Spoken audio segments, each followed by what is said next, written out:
গরুর বট রান্না করছি। কিভাবে করছি?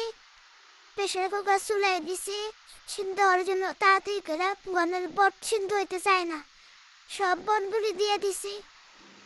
এখন কিছু পেঁয়াজ কাটা দিয়ে দিলাম, আর একটা মশলা দিব এখন।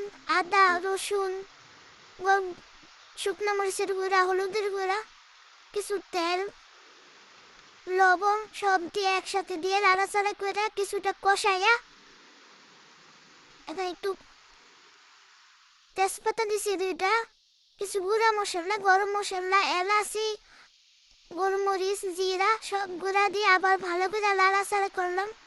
কিছু পানি দিয়ে দিলাম। এই মশলা সব আগে দিয়ে দিছি যাতে গুঁড়ি যাতে গন্ধ যাতে না থাকে।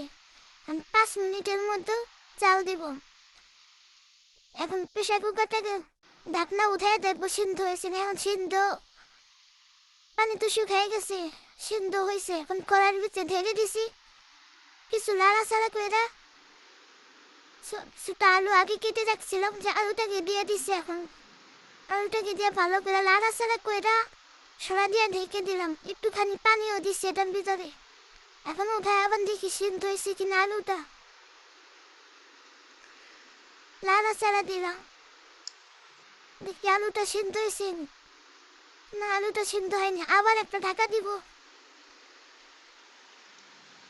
ঢাকা দিয়ে আবার ঢাকনা উঠেছি।